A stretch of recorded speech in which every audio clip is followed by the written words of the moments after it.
morning, everybody, and welcome to another fine day here at Pape Designs. This is another sponsored stream brought to you by Super Sculpey, or Polyform, the makers of Super Sculpey. Today we're going to be working with a very interesting product. We're going to be working with liquid clays, and the reason that I wanted to work with you with that today is because I wanted to show you some faux finishes that you can do with this product. It's a very different medium than we're used to working with. Typically we work with a really rigid material like a clay, the different types of clays, and we've gone over things like armatures and such before, but today we're gonna actually try doing something a little bit different, and I think we're gonna have a lot of fun with it. So shall we get to it? Now the thing that we're gonna be working with, like I mentioned before, is this liquid clay. Now Sculpey has a wide variety of them, and I have them here that we're going to try most of them, if not all of them, today. And what it does is it allows us to create pieces that are marbleized or have a texture or a quality to it that you can't necessarily get without painting. And then this way it's actually built into it. You can here's a demo piece that I created yesterday, just really quickly, using a silicone mold and the liquid Sculpey. And this is using 3 different colors of the Sculpey liquid clay, as well as a backer using some of this Primo accents. We actually were using this one here, the glitter white one that we have here. So we're going to be using some of these to create faux marbling effects. We're going to be using a silicone mold as a demonstration, as well as painting some of our pieces that we've done in the past. You might recognize this guy from one of the first ones that we did. And then we've got this other piece that many of you who follow me on my stream should be intimately familiar with, as known as James's Dragon. So this is the miniature version of James's Dragon that we have here, but we're gonna do some finishes on that as well. Some of the things that you're gonna need for this to work along with it is gonna be some of the liquid Sculpey. Some of the materials that we'll use, like I said before, is this clear clay here, or the liquid clay here. We have the transparent one, which I really like, which dries, believe it or not, transparent. But we also have another one that I've been using a lot of, and that is this translucent one. And I love this translucent one for doing marbling. And you'll see how that works in just a little bit. Since we're going for high contrast, like I have here on this demo piece, you can see here on this demo piece that we did here, I used black and white so that we could get the highest contrast that we could. We can also work with subtler colors as well, like the gold and the silver. We also have straight up white, black, which I just showed you here, and as well as the translucent and the clear. We also have a pearl color, which is also in the white. It's just going to give us a little bit more shimmer to it as well. Okay, so these are going to be the liquid clays that we're going to touch on, and then I'm going to show you how to get these types of effects with it. And then we're going to do some texturing with it, and then creating some looks with over the top of a surface. When we're working in a mold like this, we're going to be building from the top surface down or into it so that we get a solid finish on the outside. So this is nice and smooth. It's going to actually mimic what's inside the mold here. And we're also going to be working with texture on top of a sculpt. When you're using a mold, we're going to be building from the back, from the top, the surface backwards. Whereas if we work from the on top of a surface, like on this, say on this dragon sculpture, we're going to be able to create a texture that's on top of it. Okay. The other thing that you're going to need is a heat gun and an oven. I've got my oven preheated to 270 degrees Fahrenheit. On the packaging for most Sculpey products or polymer clays, you'll see that it asks for 275 degrees Fahrenheit. I like to keep mine at a little bit under, and the reason that is because especially in an electric oven like I have, the temperature is going to drop to a certain point before the thermostat kicks on, which is typically 5 to 10 degrees below what you're trying to maintain at. But then once it starts to warm, it's going to go above the temperature as well, so that it can keep drifting up and down. That's how an oven works, and that's how the thermostat works. And so I like to set my temperature just a little bit low, to about 270, 265 to 270. Right now it's at 270. So that way when the heat does kick back on, it's not going to scorch the clay. It's not going to overcook it, because we don't want it to be an uneven bake there. CryoSphinx wants to know, do I have any sort of fancy oven, or do I use my own kitchen oven? My wife has banned me from using the kitchen oven, not because there's anything wrong with cooking the clay in it. It's just that at times I have the clay baking for hours, and she'd like to have access to the oven.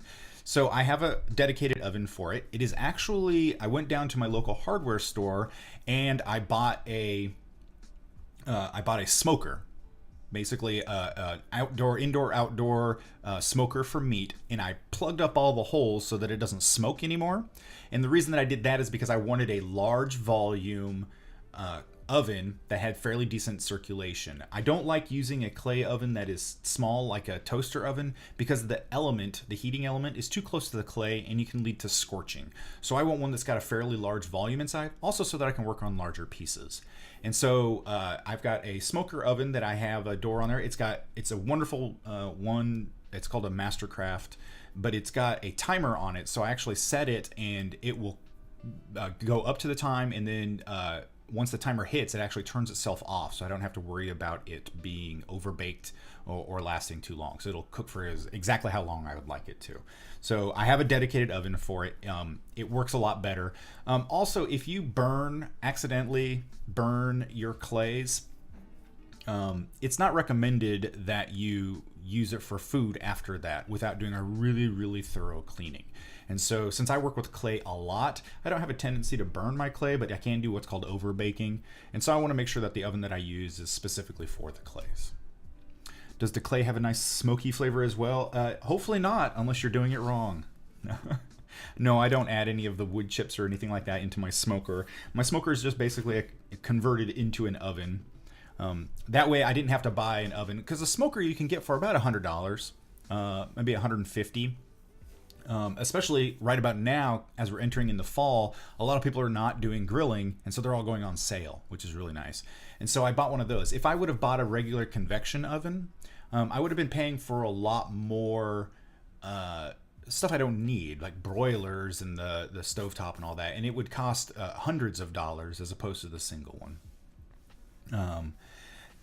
Thanks, I would never have thought about using a smoker. That's using your noggin. Well, I do try my best there. So, but yes, so I do have a nice oven, and I keep it in a different room. My room is actually vented, and that is again for the same reason. It doesn't smoke, and I know I said I have a smoker, but a smoker is basically just an oven with the ability to smoke. If you were going to do like smoking meats or vegetables, but I remove that aspect of it, or the smoker out of it, and then seal it up. And you can seal it up. They usually have vent holes on it and such. I had some metal that I used in there as well to kind of like plug it up. And I'll do a walkthrough of it on a different video and kind of put it up there on Twitch as well as onto YouTube, so you guys can see how I converted it.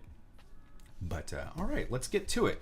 So one of the things that I really like about this clay is that it is a liquid. I do a lot of faux finishing with the pieces that I build for commission, such as the ring boxes and such. And this black and white marbling is one of the things that I am most often requested to do. And I can do this technique with paint over a piece that has been made out of clay and such. But the problem that you run into with that is if you hold it up to the light on a painted piece, you actually see the brushstrokes are on top of the clay, and so, or the base piece that you have there, and it kind of breaks the illusion that it's actually marble, a nice finished piece of marble.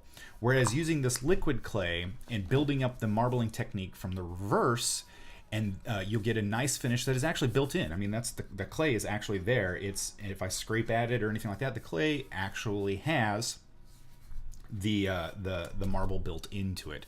And then if you notice, you back it up. Basically, when you're doing the liquid clay, you're building a film, okay? And depending on how thick you want that to be, you can back it with another clay, with a different colored clay. I used white in this case because I wanted to see the white shine through here, but you can use any color that you want to get a wide variety of different types of techniques and finishes.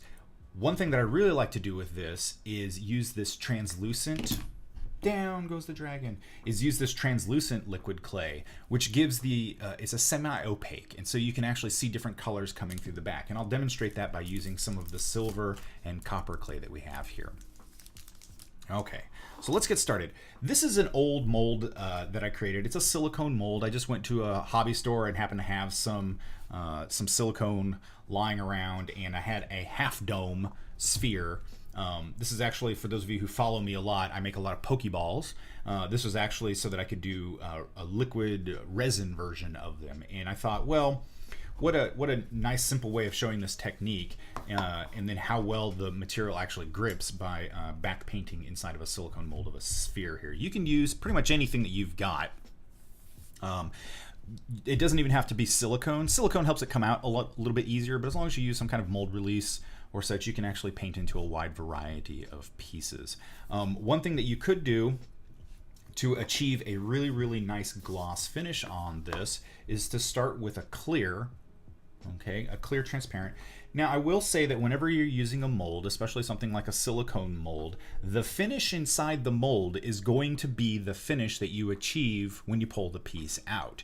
If the mold itself is kind of dingy or matte, you're going to get a matte finish on the piece that goes in there. If your mold is really shiny, okay, you're going to get a really shiny finish out of it. Because especially with when you're transferring liquids into a mold here, the liquid is going to pick up all of the little nuances that are inside of your mold. And so if you notice here on this piece, it's matte because the mold here is matte. And this is actually taken from a piece of wood that I molded, as opposed to like a glass bead or something like that. How many layers of clay in the half sphere? Well, as you can see, this is just that's a great question, Greek. Thank you. The liquid clay, it's about 6 layers, and then I did a really, really thin 1/16 of an inch thin backing of it with this white clay. And then I could actually go in there if I wanted to and fill this back in with even more, because if you notice, it's got a little bit of flex to it. Okay, that's because it's not very thick. Okay, but if I wanted to kind of thicken it up a little bit more, I can always go in and backfill it with more colors. So the other thing that I want to show you guys that on how to use this is when we start to pour this material in here, you're going to notice it's got some thickness to it. Okay, and obviously that's intentional. We want it to have some thickness, because if it was just like water, it would just go everywhere. The thing is it's really hard initially to thin that material out, to feather the edges. And when you're doing something like a marbling effect, you want to be able to feather the edges out, especially on one end. And that's what's going to give you the illusion that the clay, that the marbling vein goes down deep inside the clay, or the base itself. And how we achieve that is by thinning the liquid clay. There's 2 different ways that you can do it. One is to buy liquid Sculpey, or not a liquid Sculpey, but basically it's a small bottle of clay. It's the polymer that goes in there. It's the softening agent that you can buy. It is actually made by Sculpey, by Polyform, and you can use it to like add longevity to your polymer clays. Okay. The other option that you can use, and it's one that I actually prefer, but you have to use it in a dedicated oven, is to use naphtha. Okay, naphtha is basically the main ingredient in lighter fluid. And the reason that I like this one is, one, it's evaporative. Okay, but it does smell like lighter fluid. So if you're cooking your dinner inside of an oven, when you go to bake this off, you can let it evaporate naturally, because since it is just a petroleum, it will evaporate naturally over time. So you can leave it outside, or just leave it on your desk before you go and cook it, and it will eventually outgas itself. Or when you cook it, it'll actually evaporate it all out of there. So we're going to be using a little bit of this as well to help us thin the line. I'm going to use this little tray here. Unfortunately, if I leave this on the screen, it's going to affect my white balance really, really bad. So I'm just going to leave it kind of off to the side. But if I say I'm softening the clay, it is because I'm using a little bit of the lighter fluid. We just need something that we can dip a brush into. And we are going to be using brushes for this. Now, the benefit of that is that we're going to be able to have a lot more control over how we use the clay and where it goes. The downside is that you're going to gum up your brush a little bit with clay, liquid clay. It's the same thing as if you were smoothing regular Super Sculpey or any of the other Sculpey projects using naphtha. You're going to get a little bit of a buildup in here. The bonus is that it's really easy to clean up by using a little bit more naphtha to help break down the polymers in there, and then just clean it up using some paper towels or whatnot. All right. So first thing we want to do is I'm going to do this exact same technique with the black and white. So the first thing we're going to do is we're going to open up our liquid bakeable clay here from Sculpey. Now, when you buy them brand new, they come with two different types of lids. One of them looks like an old school, like white glue type of twist open top here, like you would get in glue. And then we've got a couple bottles, mostly with the black and the white here, that actually come with this click on cap here. All right. What I noticed is that I fought really hard to push the clay out of it, and that's because it actually was sealed. And I think the white one is still sealed, whereas the other ones are not. Okay. Yeah, you can see there's a little sealant in here. And so just remember, and it came off with the cap, which is why I couldn't figure out, and it was the same color as the clay that I was using. And so I was like, why is nothing coming out of here? And it's because there is this little foil inside here to keep it from leaking out all over the place. Just remember to pull that out. And it's only on this white and the black one with this special capped lid. Okay. The rest of them come just closed like the old Elmer's glue or school glue that you got. Okay. All right. So we're going to start with the black. And here's the thing with marbling and such, know your research, have research, go on the internet. That's the great thing about the internet these days, is if you are going to look for if you're trying to reproduce something, if you're trying to faux finish something, make sure that you've got the research in front of you so that you know what that looks like. Okay. If your memory is not as good as you think it is, as far as research goes, and if you want something to look really, really realistic, you need to know your research. Okay. So, fortunately for me, black and white marble is something that I do a lot, but I do have a research image up on my monitor over here just so that I can see it. And the thing with marble is that we see these beautiful veins like this, okay? But what in reality is happening is they're cutting the marble at an angle, okay? If this was a square piece as opposed to a sphere, what we would actually be looking at is the sedimentary layers like this. So the earth, where this marble slab was pulled from, would be layers and layers of sediment that have been compressed together to form the stone. And the veining that you see in there is something like an ash or there's a different mineral that is laid over and then being compressed into it. When they cut marble so that we can see the most marbling in the marble, they actually cut it at a diagonal, and that's what gives us the one hard edge, okay, because that's where the vein is actually coming through. But then the feathering that you see that goes deeper into the marbling, that is the edge cut, so that we're seeing, instead of it being flat, like if we looked at this one and the layers are just layered one on top of the other, it would just be white, black, white, black, white, black. Swanee is having flashbacks to her geology classes. That's right, because if you don't know how things happen, it's really hard to reproduce, even faux finish wise. So what we want to do is we want to kind of cut into that diagonally into it. And so what we're going to do is pull away from one edge to kind of feather out that one edge to give it that look of marbling in there. So what we're going to do is we're going to start with a simple line, okay? And we're just going to paint with this stuff. And it's thick. It's thick enough that it actually like holds its own. Okay, and I pressed a little too hard into the mold there, so we're just going to come in here and fill it back in. And as you can see, if I hold it this way, it will not drip. Okay, it will not drip. It won't run. That's a good thing. Okay, we want it to stay exactly where it's at. I'm going to open up my naphtha here, my lighter fluid, and I'm just going to add a little bit to the tray here. Now it will evaporate, so if I don't want to put too much in here because it will eventually disappear. Now taking a brush, we're going to leave this top edge, the edge that's facing this direction, we're going to leave that alone. Okay, we want to pull down on the edge towards the middle here. So we're going to grab about halfway up and we're just going to kind of pull it down. And we're just going to start this way. And as you notice, it's thick and it's got solid tint all the way around it. Now we don't want to be uniform. That's the other thing that a lot of people mistake, is that they do everything very uniform. Humans love patterns. And we've talked about this when doing textures on our sculptures as well. We want to avoid doing patterns, even though we are naturally inclined to do so. So what we're doing is we're just pulling down the one edge of the clay like that. All right, and now here's where the naphtha is going to come in handy here. So I'm going to take a little bit of the naphtha on my brush. Okay, so it's basically just liquid in here, and you can see we're going to come in here and we're just going to kind of fuzz up this edge. That's right, technical term there, fuzz up. I'm going to use a little bit more.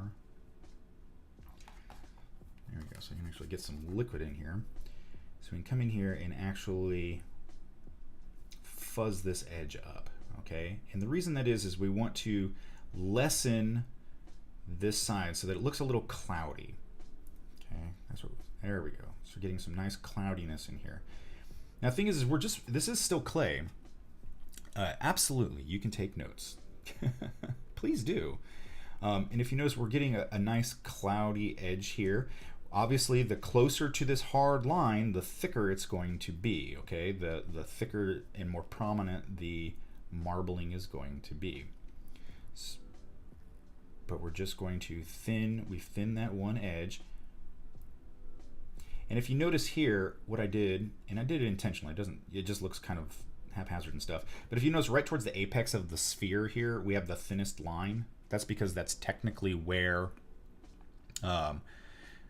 so it's technically where the thinnest part of the marbling would be when it's cut. Whereas we get down to the sides here, and it's going to be slightly thicker.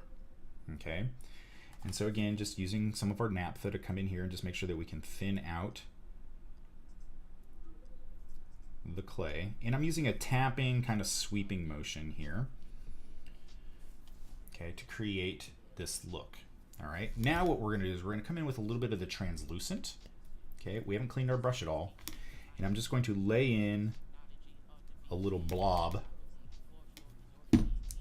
of the translucent. I'm going to clean this brush out. We're going to move to a flat brush here, a bigger flat brush. Now what I'm going to do is I'm going to come in here and I'm just going to kind of work this material up towards the line. I don't want to interfere too much with the other clay. I just want to kind of move the material around. And what this is going to do is it's going to give us a little bit more depth towards the clay here. Okay, it's going to give us just a little bit more depth, and it's going to make it look, because we're working backwards. Okay, so if you think about the black being on the very top surface, and as we're painting towards us, we're actually getting thicker and thicker and thicker, but it's going to make the outer layer look thinner and like it's coming backwards, which is what we want. Okay, and so we want to make sure that towards the bottom here we have mostly the translucent color. So I'm going to add a little bit more here, and I'm going to. Okay, so a little bit of clay goes a long way. Is a question that Greek had. This liquid clay, it has a fairly decent coverage, yes. Think of it like a craft glue, like a white glue. It does something very similar in that it has that same tendency to skin, kind of like a craft glue would. What's nice about this though is that it actually is becoming the clay itself. It is the clay. Okay, so now you can see that we've added that. Now I have nothing over on this side, and it doesn't come all the way up on the edge over here. It's just this one little line of marble. But now what I'm going to do is I'm going to come in here and I'm going to add a second line using the black.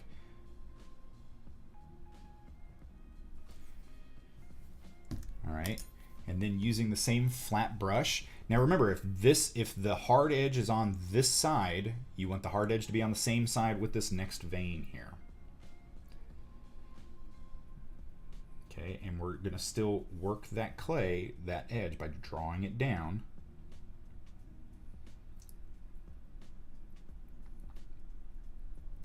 With with a tapping and pulling motion. You can see there, it's that same motion. Now it's okay that we have thickness on that line because this is inside.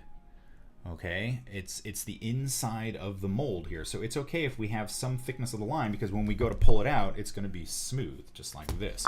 We just want to make sure that the line of the marble is being pulled back so that it fades away, so that it looks like it's actually been cut into it.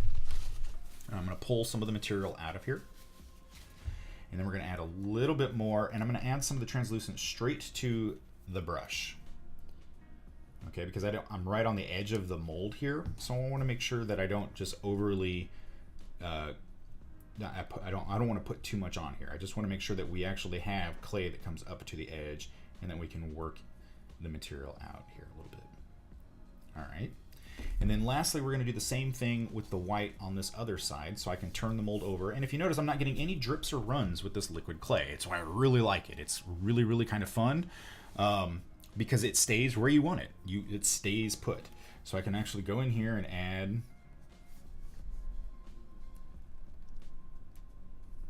some of the liquid clay there, just like that. And we're going to work this material up to the edge, and then we're going to come a little bit shy of the hard edge there, just for a moment, and I'll show you why. Because we can actually bake this and then keep adding to it.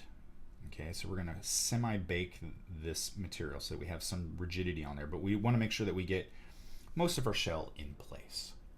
Okay, now let's grab the heat gun.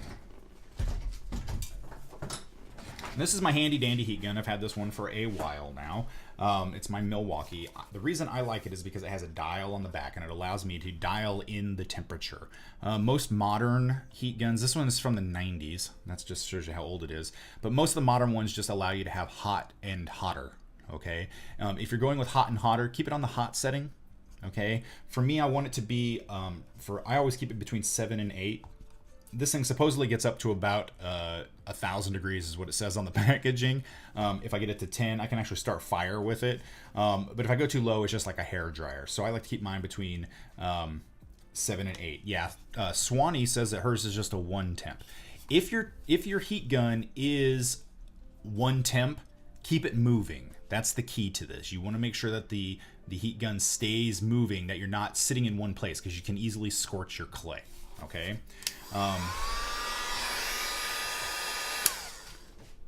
Okay, since this makes a lot of noise, I'm going to explain what I'm going to do before I turn it on, because I'm going to end up muting this eventually. So what I'm going to do now is I'm going to cure this clay. What you're going to notice with the clay is that, oh, look at that. I did get some running because I had it really thick on that end. Woo, look at that. There are no mistakes, just happy little accidents. We're going to get some really interesting marbling on that side there. There we go. I'm going to work that out just a little bit. Look, that's why we do this. Now what you're going to notice as your heat gun is curing this clay is that it's going to go from a liquid to a solid. So you're going to lose some of the glossiness on here. Okay, so we're going to start here at the bottom.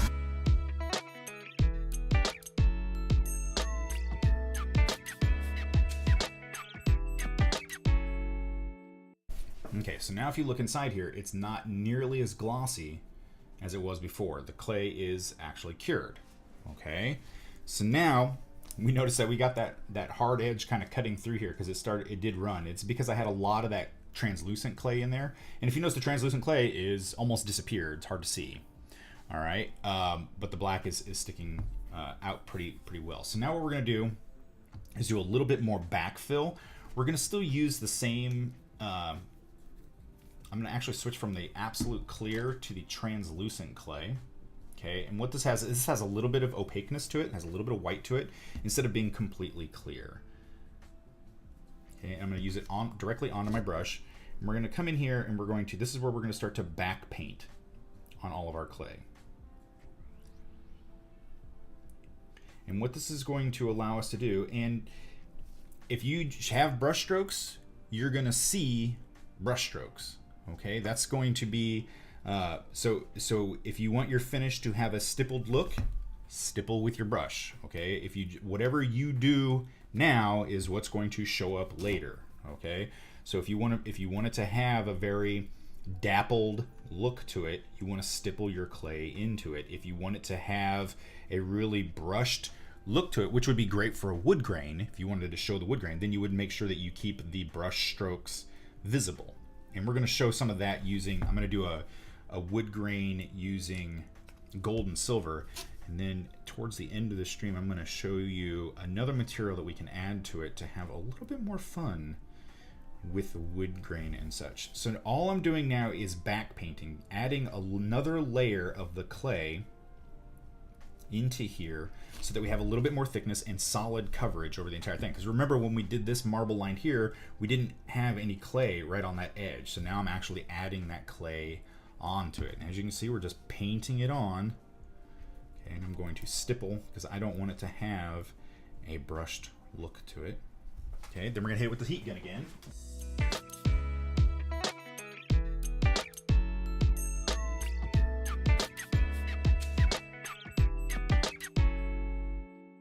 So now you can see it is not as shiny. Okay, it's gone more to a matte. Now here's the thing with the silicone mold is that you want to make sure that you're not pressing and squishing the mold too much, because this is clay and it's just a polymer clay, so it does have flexibility to it. I mean, it's going to have some, so you're going to have some forgiveness, but if you press too hard, you can shatter it. So you want to make sure that you're not overworking it. Now, using our little palette here, we're going to add a little bit of black clay, liquid clay here, just onto our palette, and a little bit of the clear next to it. Okay, then using our brush, we're going to kind of do a little bit of a blend here so that we can get the two clays together to create almost a gray. Okay, you can see it on here. And then I'm going to come in and I'm actually going to paint a wider swath of the clay next to our vein here. Okay, and what this is going to do is it's going to start giving us some depth. Okay, because we have, and again, the little stippling motion. Not the entire thing, because we want to leave some of the white in there, some of the blank in there, but we're just working the gray, and we're just going to kind of come in here and create some depth. Okay, so that's all we're doing. We're just doing, you see that's just a little swath of it. Okay, a little bit of black, a little bit of the clear, and that's just going to help thin it out just a little bit. Just going to come in here, just give ourselves a band. Again, I'm not touching this edge. You want to leave that edge in there, okay?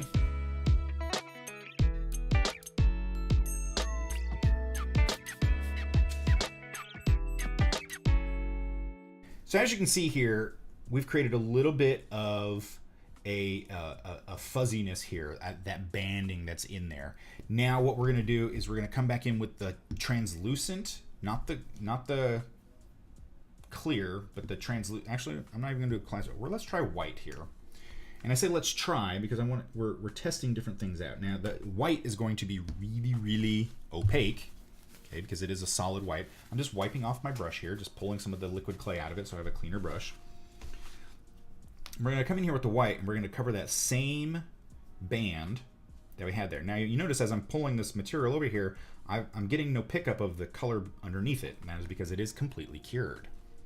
Okay, and we can actually come over with the white and go over our band completely. Now, I don't want this super thick. I just want enough of clay that I can kind of see behind it, the black where it's at, but I want the white in here to help create some more depth. That's what we're working with here. So I'm going to add a little bit more white clay here. And we're actually going to paint the rest of the interior of the sphere with the white. We're using the stippling motion. Now, why use the stipple motion as opposed to just putting it in here nice and thick? And the reason that is back to the geology lesson. All of these tiny little brush strokes that you see here, these little stipple marks, okay, what that does is it will create more depth. It's going to create little pock marks. And all that rock is just a series of small little bits of sediment that are compressed together.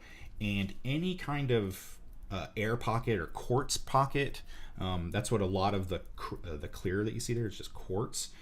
That's what's going to give us depth and translucence. And so we're going to come in here and we're just adding, we're just stippling on these layers, and we're working in layers, and we're working backwards. Remember, keep that in mind. We are working backwards. Okay, so now that we've got the entire inside coated, we're going to go ahead and heat gun it again.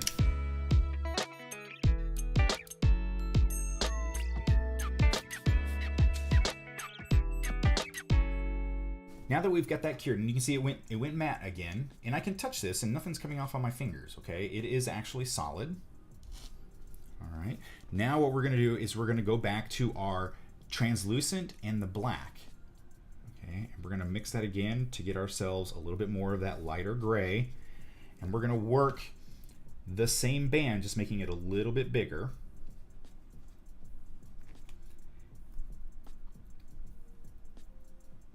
Again, avoiding that one edge there. We want that edge to stay nice and sharp, okay? We want that nice sharp edge in there because that's what's going to give us our marble at the very top, okay? And the top is the exposed surface there. So now we have that nice, now it looks like we're just painting and we're getting rid of all the white, but since we have other layers underneath it, this is actually appearing further and further back as though it was actually carved, okay?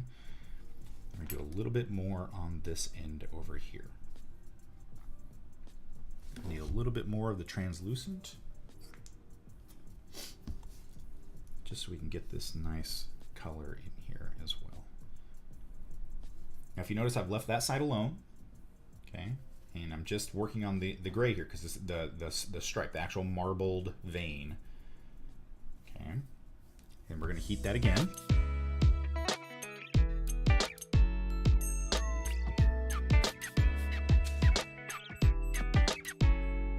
As I'm heating this, I am watching the clay. I'm watching the shininess alter, to disappear, okay? I'm watching it go from the liquid, the shiny liquid, to a semi-gloss, like kind of matte, kind of shine. I mean, it still has some reflectiveness to it, but it's not shiny like water, okay? That's what I'm watching, and that's how I know when the clay is done. Okay, I get asked that a lot. How do I know when I'm done with it? Now, if I reach in here and touch this, now remember it's hot, guys. it's hot. So I've got deadened fingers from doing this for years. But if I reach in here and touch, it's really rough. Okay, there's a lot of texture in here, but that's okay because it's the inside. It's the inside of the sphere. The outside is nice and smooth because the mold is nice and smooth. Okay. Now what I'm going to do is I'm going to come in with the translucent, just the straight up translucent clay here. Okay, not the clear, but the translucent. I'm going to dump a bunch in here. Bleep. Okay, just make yourselves a little puddle at the bottom there. Happy little puddle. And we're just going to move this, and we're going to coat the entire inside of the mold. Now, playing with this clay, I have noticed that the clearer the medium, the runnier the medium is, okay? The translucent is somewhat runny. The clear is really runny. But the tinted ones, the black and the white, they're actually really thick. Okay, so you're gonna get less movement with that. Now, we're several layers into it, so at this point I can pretty much just brush it on. And what we're doing is we're just adding another layer of thickness here. And this is with the translucent. So it's going to be semi-transparent, okay? And then after this, we're gonna do a layer of white. Okay, so you can see how shiny that is. You can just see my light's reflecting in that really well. It's really shiny. Now watch as we heat gun it, and you're gonna see it start to disappear. Now I'm trying to keep all the clay off of the outer edge here, just because I don't want there to be a lot of buildup, so I can actually keep the pieces fairly smooth on top. Because when I'm done, I can actually glue the two sides together to create myself a nice little sphere that looks like some marble. All right, so now watch this as I heat gun it, and you'll see the really bright speckles of light there start to disappear.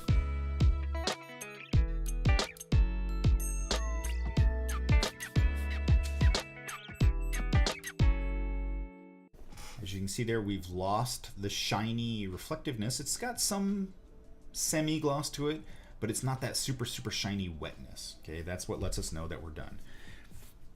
Now, one thing that my wife will say about me fairly regularly is I've got what's called dog nose. I'm super sensitive to smell. I don't like working with a lot of materials because they don't smell very good to me. They give me a headache, that kind of thing. I will say that this stuff actually fairly pleasant. It's a fairly pleasant odor that comes off of this. It's got a chemical smell. It does not smell like Super Sculpey. Okay, I'm so used to the smell of Sculpey, just from using it for years and years and years. This actually has a completely different smell to it, but it's not an unpleasant smell, and I'm glad that they actually took the time to deal with that. As opposed to having something that's got a really high chemical tang to it, which I'm not a really big fan of. Now what we're going to do is we're going to go back into the straight white, okay, the Sculpey white, okay, and then this one we're going to add another layer, again stippling. We want to stipple this one on, and this is giving us more depth. We don't want brush strokes. So if you see here, you see that brush stroke? See how it has that smear to it? That's actually going to show up. Okay, we want to keep the we want to keep the lack of pattern going on here until we go in backfill.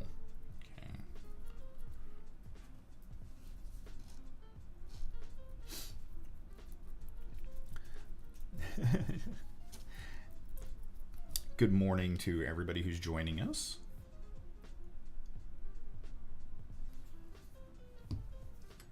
Adding a bit more of the clay. Again, keeping if you notice, I'm not just tapping in the same direction, constantly moving the brush, constantly rotating it and getting and tapping it at a different angle, just to make sure that we don't form patterns. Again, humans love our patterns subconsciously, so we want to make sure that we are not adding a pattern to it. The other thing is the liquid clay does not harden on its own. Okay, it just kind of sits there, so it will. It's okay to kind of leave it on your palette. It is all right. All right, I'm going to clean up that edge again so that we have a nice clean edge when we're done, and I'm going to heat gun this again.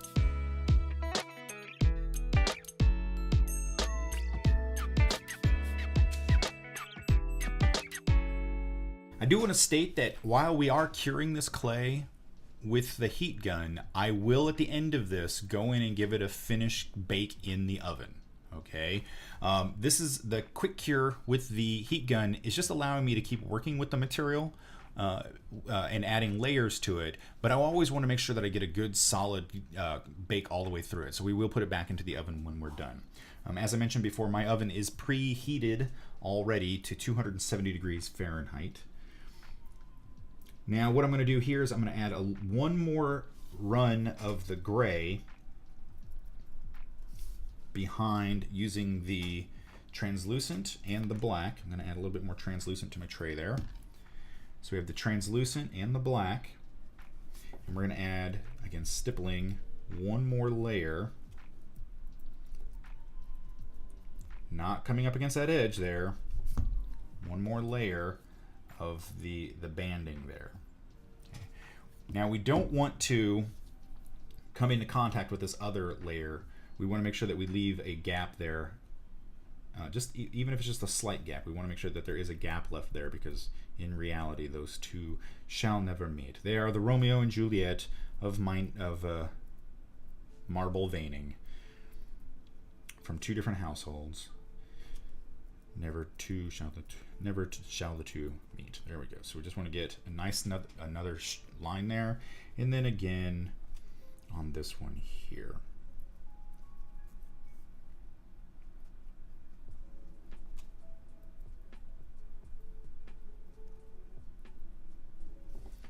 All right, so we have that. This could be our last one.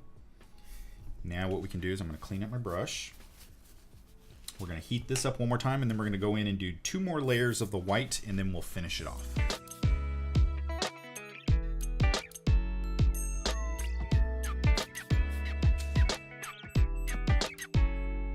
So now that is, in theory, done, okay? But it's a skin. It's not a finished product. If I tried to take this out of the mold, I could, but it would be like a rice paper. It's going to be super, super thin. It's not going to have much substance to it.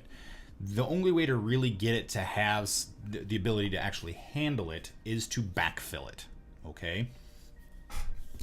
you can see here, I backfilled this, and you can see there's some glitter in there. This is the Sculpey accent, the Primo Sculpey accents, and it actually has some glitter built into the clay itself.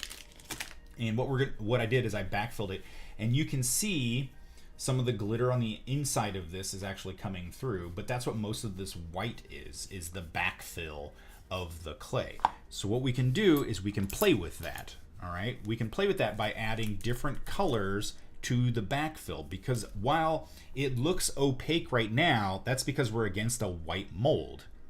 Okay, but if I was to take this out, most of this would be fairly translucent. Because we are using that stippling technique with the opaque white, and we had many layers of the semi-translucent and the white in there to help give us a lot of depth. So what we can do is add some color back behind it.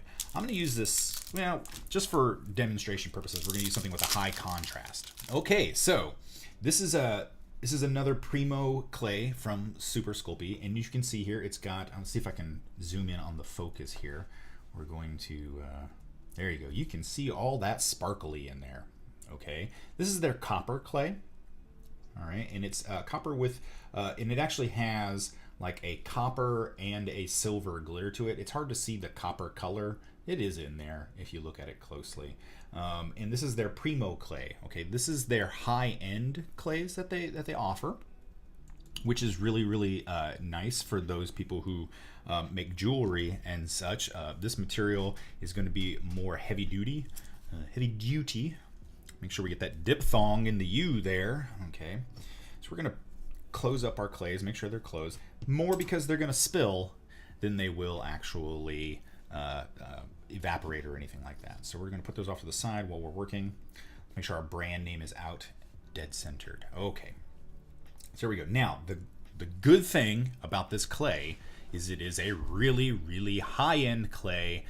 It holds its shape well. I would liken it a lot to the Super Sculpey Hard as far as its density goes, but medium as far as its workability goes. Now, if you play with Sculpey as much as I have throughout the years, you can tell by the feel of it how well it's. I'm trying to think of the best way to describe it. To me, it's a lot like playing with, like if you're baking and you're using something that has butter in it. If the butter is completely melted, you get something that's like a Sculpey 3. Or a Sculpey regular Sculpey. If the butter is somewhat chilled, you get a Super Sculpey, and if the butter is ice cold, you get a Super Sculpey medium or hard. Okay, I would say this has the butter consistency of a medium. Okay, it's workable, as you can see here. It is actually workable, and this is nice fresh clay. I always talk about doing the pull test. We can pull it, and you can see we're actually going to get some, but it is a higher grade clay. It is like the hard. Okay, this is meant to keep its shape, and to be workable into smaller areas. Okay, so what I'm doing here is I'm going to actually take this clay and I'm going to thin it out. I need about a 1/16 of an inch. Okay, I seasoned the clay by working with it. Okay, so now it's actually got some mobility to it. What I'm going to do is I'm going to flatten it out, but I'm going to keep it in a line, and there's a reason for this. Okay, we can see where our marble is here still. This is the area that's completely white. Here's our hard edge on that side, and here's the hard edge on this side, and I can see that there's a white band there and the white area there. So what I'm going to do is I'm actually going to backfill into the white areas. Okay, not the black areas, because that's not going to really show anything because we've got a lack of light. It's going to be dark. Okay, but we have these areas of just pure white that are going to be translucent. Okay, and so we can actually come in here and backfill those areas with a little bit of this different colored clay, and it will show up. It will be it'll be in the depth of it. Okay, now when we pull this out, it's not going to be copper, black, and whatnot. If we wanted to do that, we would work with one of the other colors of the liquid clay. Here we're just going to we're going for depth, like there's a hidden surprise inside the piece here. Okay, now if we want more of this color to show up, we use less of the opaque white and more and more of the translucent or even the clear, and then we put this behind it. Now, what is another, instead of just marble, okay, what is something else that we can use this technique for? This backfill technique using the clear and a color or even a different kind of clay would be wonderful for doing eyeballs.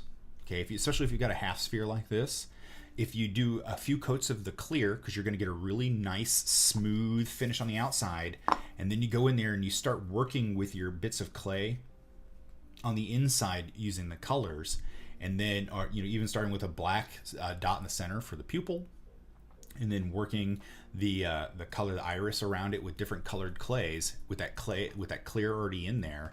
And then you can do your veining in there with your reds and such, and then you go in and you backfill out of it. You can actually get more and more depth to it, and having these kind of fun colors in here is going to really help to make that stand out. So I've got a bit of the copper there. We're going to work a little bit more and put it into this line over here as well. So I'm just going to take the clay, and as you can see, when it comes off, I mean, it's hard, it's rigid, okay? But I know that this clay is as fresh as it's going to get, because this is straight from Polyform, okay? So this is ideal clay. And while I'm working this clay and kind of getting it into a nice pliable place here, we're kind of warming it up, we're seasoning the clay here. I just want to remind you that if you do buy clay and you know that your clay is in a good shape, a good place, it's a happy clay that is ready and primed to be used, and you're not going to use it right away, remember to freeze it. Take a little piece like this. I like to wrap mine in either aluminum foil or into a little bit of saran wrap, okay? Make sure it's nice and sealed tight. And then what you can do is put that into the freezer. And then when you're ready to use it, pull it out about 10, 12 hours before you're ready to use it. Let it sit at room temperature, and it will be as fresh as the day you put it in there. That's the great thing about it. I get 8-pound boxes of Super Sculpey.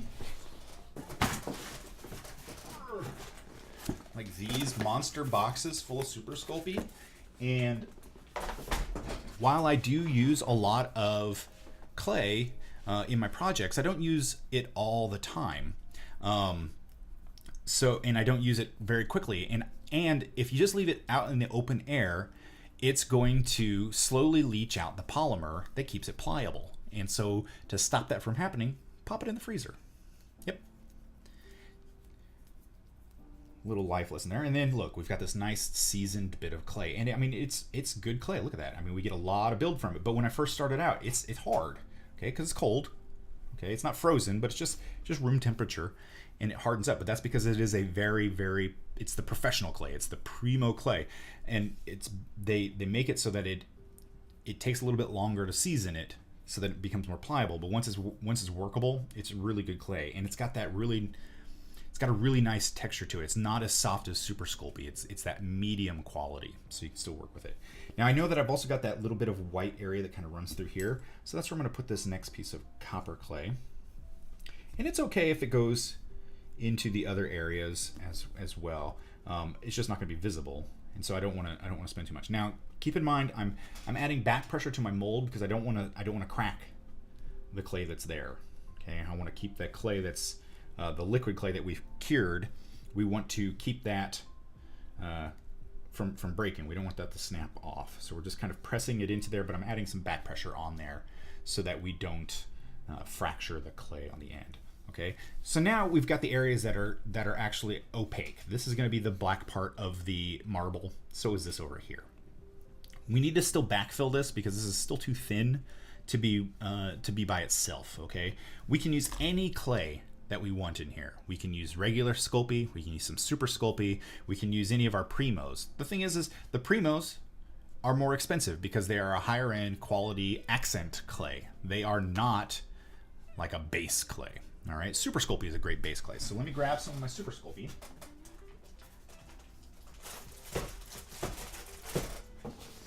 Okay, here's my big block O Super Sculpey. And again, I'm going to show you the pull test for those of you who are new to any of my Sculpey ones. Just want to take a piece of the clay off of the block there. Okay, don't work it yet. We don't want to season it. We just want to kind of get it into a rough ball shape. Okay, it's still cold. You want to pinch it between your finger and your thumb, both hands, and give it a pull. Okay? You see that taper that we get there? That little teardrop taper? That's what you're looking for. The better the taper, the thinner the taper.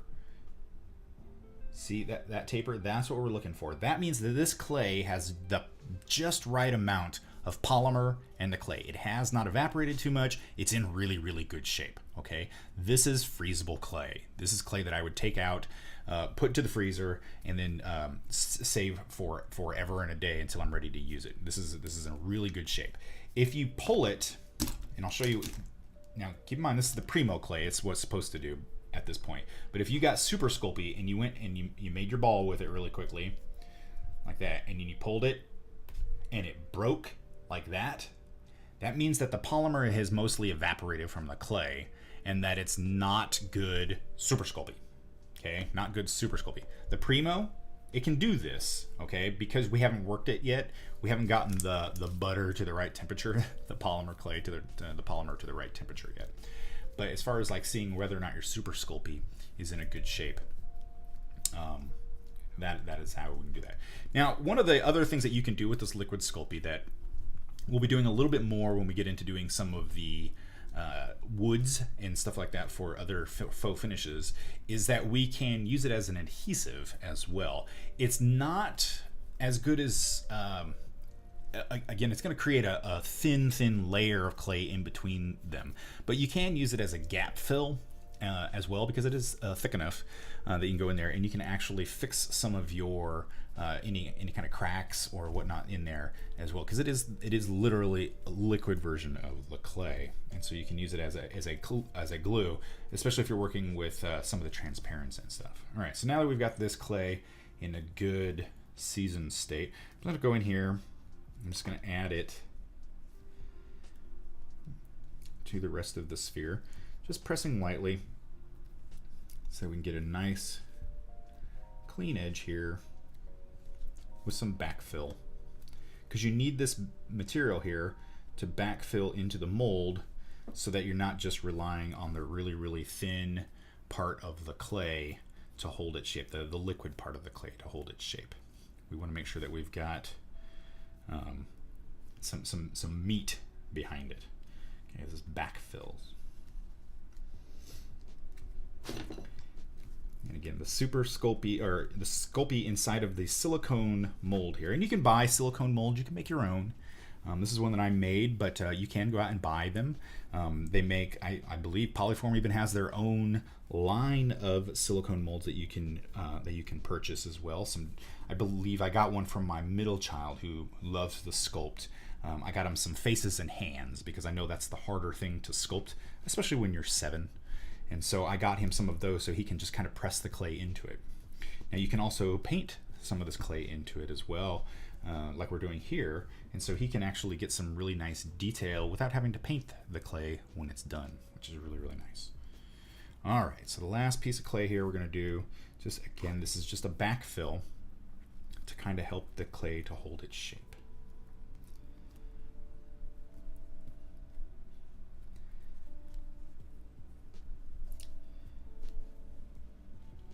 There we go. So now we've got that in there, okay? And it's just, again, just a backfill, just something to kind of give it a little bit of structure, a little bit of hardness to it, some thickness to it, so that it's not just reliant on the liquid thin clay to hold itself. We're gonna go pop this into the oven. My oven is already preheated. This is less than 1/4 of an inch thick, so I know it's only gonna take about 15 minutes to cure. So let me go pop this into the oven. I will be right back. Now, let us remove our marble. Look how well that comes out of the silicone mold there.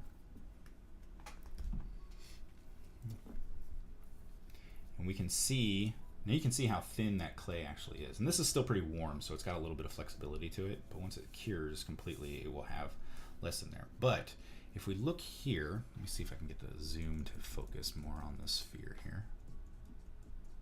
There we go. You see the white and the translucency that kind of comes through there? Okay, now let's take, except that it might be too bright in my studio for this, but you can actually get a light in here and it actually shows the translucency of it. but we've got all different shades of translucency of this marble kind of running through here. Now what we can do is we can hit this with some gloss coat and actually gloss this, and it's going to look like a really nice marble. And the nice thing is it's the clay, okay? It's not a paint. It can't be rubbed off. Okay, we've got really good stippling in here, and modeling and depth in this.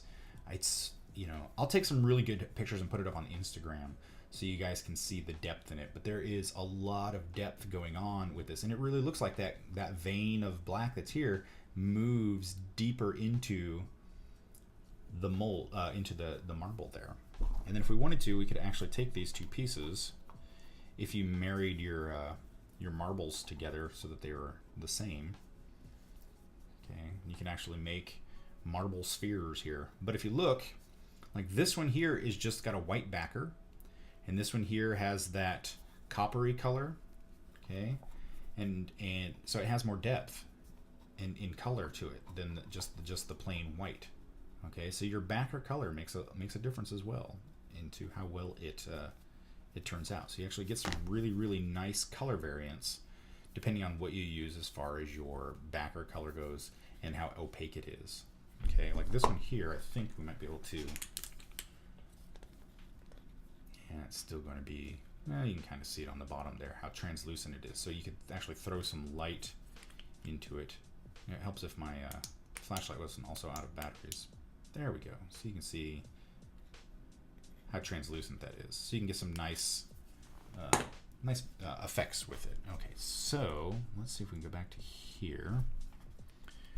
Well, thank you guys again for sticking with me on this fun-filled sponsored stream, sponsored by Polyform, the makers of Super Sculpey. I'm Paul Pape of Paul Pape Designs. You can follow me at twitch.tv/Paul Pape Designs. And until next time, remember to work smarter, not harder, and have fun with your Polyform, Super Sculpey, and Sculpey stuff.